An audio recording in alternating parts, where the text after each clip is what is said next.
Hi, this is Allison Kira from ACK Organizing, and in the last video series I did, I was showing you the first couple of steps to take to get and stay organized, and that was picking a time to do it and also picking an area to start getting organized. So what I've done is I've picked a time. It's Sunday, it's about 4 o'clock in the afternoon, and I've decided to go through a storage bin full of stuff, which I've actually emptied out onto this table. So what you need to do when you're sorting is the first thing you need to do is identify what you have, and that means taking everything out. And it may seem a little bit overwhelming at first, but again, you need to identify what you have. So I'm going to show you a couple of examples, and this will help you when you're sorting. So what I've got here is I've got a pair of shoes, and well, they're really old and they're worn, and it's time to let these go. And these are not something that can be donated. They've seen their better day, but sometimes it's really hard to let go of stuff. So if you know that you're going to try and keep it, sometimes creating more damage that you know you have to let it go, it's going to be the best way. Not everything can be donated, and so you're going to have to make the distinction between what is going to be donated and what is ready to let go. And I don't want you guys holding on to stuff because you don't want to put more stuff in landfills, because then you end up with a home that becomes a landfill filled with stuff like this. So it's okay to let it go and throw it out.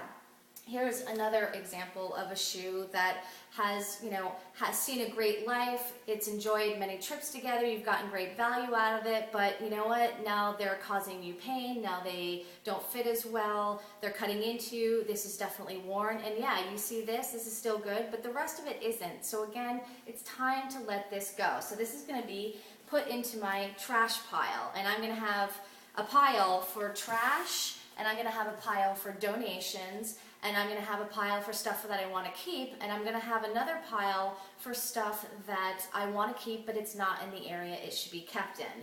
So here we have another example, which is a shirt. Now at some point, this is a shirt that was worn a lot, but right now it's not being worn anymore. This hasn't been worn in over a year, and so it's time to let it go. But it is still in good shape, so this is going to go into the donation pile. And I'm going to be very grateful that I got so much use out of it, but now it's time for somebody else to get a lot of use out of it. And here we have a hat. Now this is a great hat. I like it. Still being worn. I still want to keep it. This I like and I use, and this can be kept in this storage place, which is where I'm going to keep all of my clothing that I'm not using right now, but I need access to. So I'm going to put this where it was, in this bin, because this is the bin of clothes I want to keep.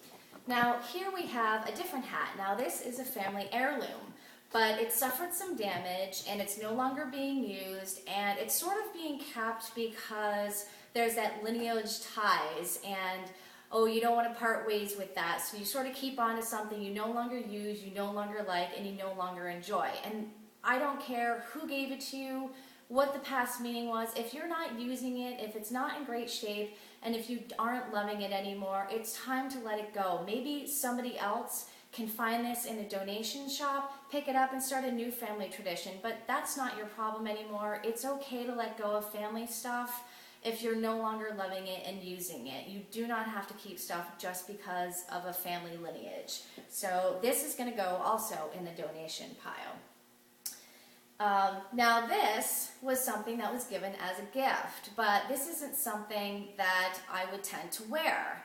This just isn't a style that I like. I do love Brooklyn, but again, this isn't a t-shirt that I would wear a lot. But it was a gift, so how do you get rid of it? Well, if you're not loving it, if you're not using it, it's time to let it go. And again, this would be a great donation for somebody else who loves this style of t-shirt, is going to be able to wear it. So again, I'm going to put that in the donation spot. Now, we have this. This thing is great, it's lovely, but this isn't a piece of clothing, and all the other stuff that was in here really related to clothing. So I'm going to keep this because I like it and I use it, but this is going to be put in a box of this isn't where it should go, and I'm going to then put it in the right spot. And then we have this. Now this is a great piece, it's funny, it's interesting, but I don't really ever use it. It's not being used for anything that I really intended it for. And now I just it was stuck in a box and I wasn't really doing anything with it. And you know, sometimes you buy something because you think it's funny and you have great intentions and maybe you want to use it for something and it's just not working out. And you know, you just have to be honest with yourself and say, I'm not using it and it's not really reflective of who I am, and I'm not loving it anymore. And so it's time to let this really interesting piece go as well, because if I can't use it and if I don't love it, it should not be in my house. So more the next time I shoot a video on how to identify what to get rid of and what steps to take, but hopefully this will get you started and just keep going. And so what I'm going to do at the end of this is, once I've reached everything that should be kept in here, and I love this because it's a clear plastic and I can see, but I'm also going to take a piece of paper and I'm going to mark down exactly what's in here, and I'm going to label it so that I will always know exactly where everything is, and I should be able to find it in only a matter of minutes. All right, thanks.